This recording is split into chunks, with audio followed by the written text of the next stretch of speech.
Ayyee ashamaa harka fuunee akkam jirtan dhaggeeffattoonni soofuma raap hundi keessanuu bakka jirtanitti nageenya kan koo isin haa dhaqqabu jecha kun chaanaala soofuma raappiidha. Egaa har'as aappii ajaa'ibaa tokko qabadhee isiniif dhufee jira. Aappiin kun aappii baay'ee isin barbaachisa. Hundi keessan bilbila keessan irraa qabaachuu qabdan jedheen aappii bareedaa tokko qabadhee isiniif dhufee jira. Aappiin kun maaf isin fayyada? Aappii kana hoo eessaa argachuu akka dandeessan amma kana isinitti himu ta'a. Duraan dursee gara qophii keenyaatti osoo hin ce'in warroonni chaanaala kanaaf haarawaa taatan subscribe gochuun maatii keenyatti dabalamadha. Akkanumallee mallattoo bilbila oolarra godhuudhaan yeroo hunda viidiyoo haarawaa yeroo an gadhiisu akka isin ga'u gochuu ni dandeessu. Maatiiwwan chaanaalii kanaa immoo laayikii fi sheer gochuudhaan na jajjabeessaa. Amma gara barnootaatti ceena. Egaa aappicha har'a waliin isin barsiisu toon aappii jedhama. Aappiin kun kan nu fayyaduuf suuraa keenya gara kaartoonaatti jijjiiruudhaaf kan nu gargaarudha. Akkuma iskiriinii irratti argaa jirtan gara kaartoonaatti suuraa jijjiiruu barbaadan aappii kanatti fayyadamtanii salphamatti karaa salphaa ta'een suuraa keessan gara kaartoonaatti jijjiiruu dandeessan. Egaa akkamitti akka jijjiiruu akka dandeessan amma isinitti agarsiisa. Booda irratti immoo aappii kana eessaa argachuu akka dandeessan kan isinitti agarsiisu ta'a. Ammas irra deebiidhaan viidiyoo kana laayik gochuu hin dagatinaadha. Aappichi kana fakkaata akkuma amma iskiriinii irratti argaa jirtan dhaggeeffattoota kan koo toon aappii jedhama. Aappii kana keessa ni seentanii ergasii als afur akkanatti qabdanii garanatti ni dabarsitanii ergasii immoo kontiinuu kan jedhu jira ishee kilik gootan. Egaa akkuma amma asirratti argaa jirtan bittaadhaan waggaa keessatti kan kaffalamu jira. Kan ji'a tokko keessatti kaffalamu jira jechaadha karaa piimantii adda addaatiin. Isin garuu isa firiitti fayyadamuudhaaf isa asirratti eksiitu jira gubbaa kanarratti ishee eksi godhaadha. Ergasii parmishina kennitaniif alloo isa jedhu kana kilik gootan. Egaa aappichi keessa yoo seentan kana fakkaata dhaggeeffattoota kan koo akkuma asirratti argaa jirtan. Egaa sitingiiwwan mallattoo sitingii gubbaa kanarratti ni jirti. Dakanatti immoo kaameraa fi gaalaarii kan jedhu jira. Egaa asirratti maalidha suuraa barbaadan as keessaa filattanii direct gara kaartoonaatti akka isin jijjiiru gochuu dandeessan.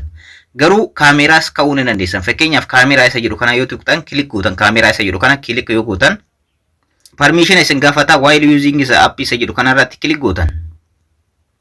Egaa akkuma amma argaa jirtan duuba kanarratti argaa jirtanii kaameraa kaasuu irratti argama.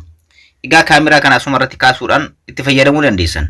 Warroonni gaalaarii keessan keessa suuraa barbaadan fudhachuu barbaadan immoo as gaalaarii kan jedhu jira isa kilik gochuudhaan gaalaarii keessan keessa ni seentu. Ergasii suuraa ni fudhattu amma fakkeenyaaf suuraa daawwitii isa miidhagaa kanaadha kan jijjiiruu barbaade suuraa ni filattu jechaadha. Egaa yeroo baay'ee beeksifni adda addaa isinitti dhufuu danda'a al tokko of duubatti deebitan. Yookaan mallattoon X gubbaa kanarratti yoo jiraatte mallattoo X ni tuqxan. Of duubatti na deebi'a. Akkuma amma argartan suuraan kun dhufee jira jechaadha. Yeroo baay'ee suuraa kana asirratti aappii toonii kanatti fayyadamuudhaaf yookaan suuraa keessan gara kaartoonaatti jijjiiruu barbaadan yeroo baay'ee suuraan isinitti fayyadamtan tokko baay'isuu tokkooti yookaan tokko reeshiyoo tokkoon ta'uu qaba. Egaa dhaggeeffattoota kan koo suurichi garanatti erga akkana isinii dhufee bifa harka keessanii qabdanii dhiyeessuu fi of duubatti illee charkisuu ni dandeessan. Fakkeenyaaf asirra yoo godhe baay'ee na gammachiisa. Haala kanaan naannoo kanarra haa ta'u. Akkanatti naannoo kanarra jechuudha. Harkisaa kun xiqqoo ishii akka badu nan godha. Okay. Baay'ee bareeda irra jira. Erga kana gootanii okay yookaan mallattoo raayitii gubbaa kanarra jirti. Lamaan keessaa tokko ni tuqxan. Okay jedha. Egaa akkuma amma argaa jirtan gara kaartoonaatti jijjiiruu irratti argama. Gara kaartoonaatti jijjiiree haa fixuutiin ni eegna. Egaa gara kaartoonaatti bifa kanaan jijjiiree jira. Asirratti wanti isin hubachiisuu barbaadu bifa lamaan kafaltii kafaluu dandeessan karaa piimantii adda addaatiin. PayPaliin ta'uu danda'a. Karaa adda addaatiin jechaadha kafaltii adda addaatiin doolaaraan kafaluu dandeessan. Waggaadhaaf aappii kanaaf kafaluu barbaadan doolaara 30 isin gaafata. Ji'a tokkoof immoo doolaara 5.3 isin gaafata. Tolaan fayyadamuu yoo barbaadan immoo mallattoon V fakkaatu kan gubbaa kanarratti argamtu ni jirti ishee ni tuqxu yookaan immoo kanatti al tokko bilbila keessaniin gara duubaatti al tokko ni deebitu. Kana lamaan keessaa tokko ni hojjettu jechaadha. Fakkeenyaaf asirratti gubbaa kanarratti mallattoo rog-sadee kana tuqxanii duubatti deebisuu ni dandeessan. Akkanumallee bilbila keessan al tokko of duubatti deebisuu ni dandeessan.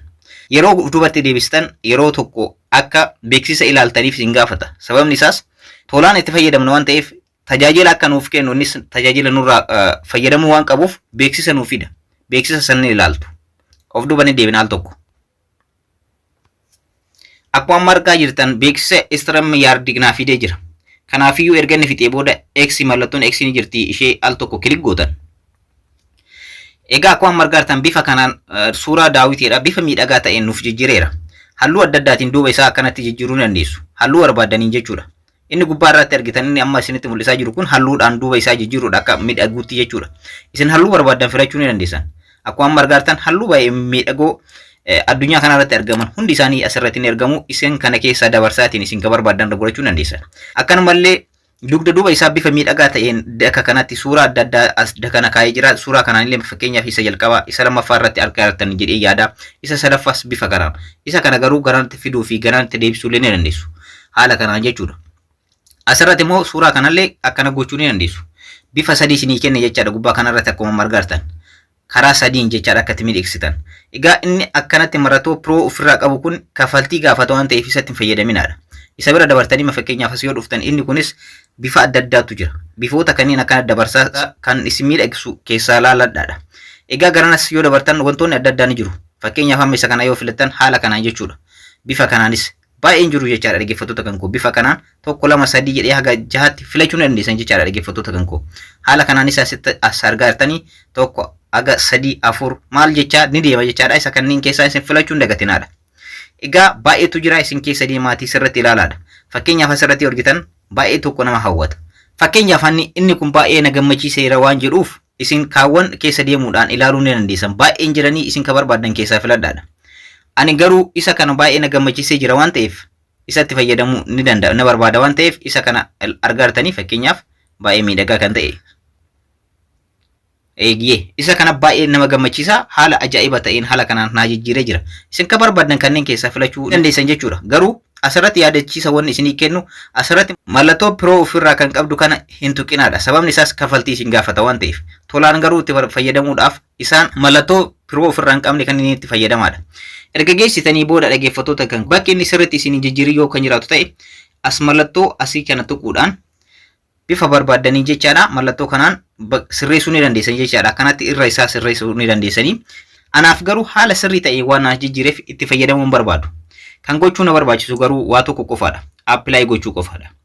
Egaa asirratti akkuma argartaniin bifa kanaaf na jijjiiree waan jiruuf ammaan booda gara gaalaarii kootti seef gochuu yoo barbaade appilaayi ishee jedhutu jira. Gubbaa kanarratti argaa jirtan jedhee yaada. Appilaayi ishee jedhu kana kilik gootan. Egaa asirratti akkuma argartan wantoota adda addaa isiniif fida jechuudha dhaggeeffattoota kan koo.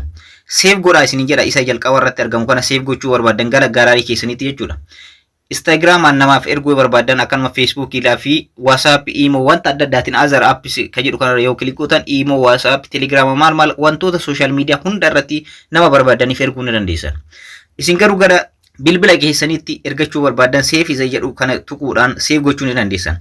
Get high quality isin jedhu kun kilikii yoo gootan immoo kafaltii waan isin gaafatuuf isatti hin fayyadaminaadha. Maaliif yoo ta'e doolaara isin gaafachiisaa jechuudha. Isin namaaf share gochuu barbaadan share ishee jedhu kana social media hunda irratti share gochuu ni dandeessan. Seef gochuus yoo barbaadan gara gaalaarii keessanitti yookaan immoo gara bilbila keessanitti buufachuu barbaadan immoo seef ishee jedhu kana kilik gochuudhaan gara bilbila keessanitti seef godhachuu ni dandeessan jechaadha. Storage keessan irraa akka isiniif taa'u. Seef isa jedhu kana kilik nan godha. Akkuma argartan seef gochuu irratti argama. Egaa seef godhee geessee jira. Kanaafiyyuu haala kanaan itti fayyadamuu ni dandeessan. Mee gaalaarii keessa seennee isa akkamii akka hojjenne haa ilaallu. Gaalaarii keessanii seentu. Akkuma amma asirratti argartan gaalaarii kan koo keessa haala kanaan naa seenee jira jechuudha dhaggeeffattoota kan koo. Bifa kanaan aappii kana fayyadamtanii suuraa keessan gara kaartoonaatti jijjiiruu ni dandeessan. Bifa salphaa ta'ee fi haala salphaa ta'een. Egaa dhaggeeffattoota kan koo amma immoo kan isinitti agarsiisu aappii kana eessa argachuu akka dandeessanidha.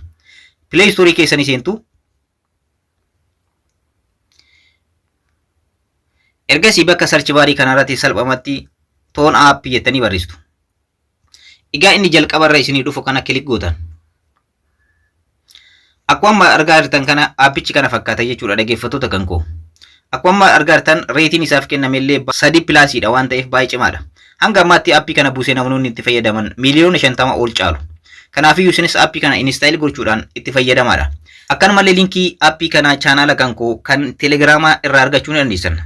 Chaanaalli kan koo kan Telegiraama irratti search gochuu barbaadan isa iskiriinii irratti isiniif barreesse kana qabachuudhaan barreessuudhaan seenuu dandeessan. Akkanumallee descriptionii jala linkii isaa argachuu ni dandeessan. Egaa barnoonni keenya kanarraa kana fakkaata. Warroonni chaanaala kanaaf haarawaa taatan subscribe gochuudhaan maatiiwwan keenyatti dabalamaadha. Akkanumallee mallattoo notification ol irra godhuudhaan viidiyoo haarawaa yeroo hanga lakkisu akka isin gahu gochuu ni dandeessan. Maatiiwwan chaanaalii kanaa immoo like fi share gochuudhaan na jajjabeessaa. yeroo biraa aappii ajaa'ibaa fi barnoota ajaa'ibaatiin haga walitti deebinutti horaa bulaadha.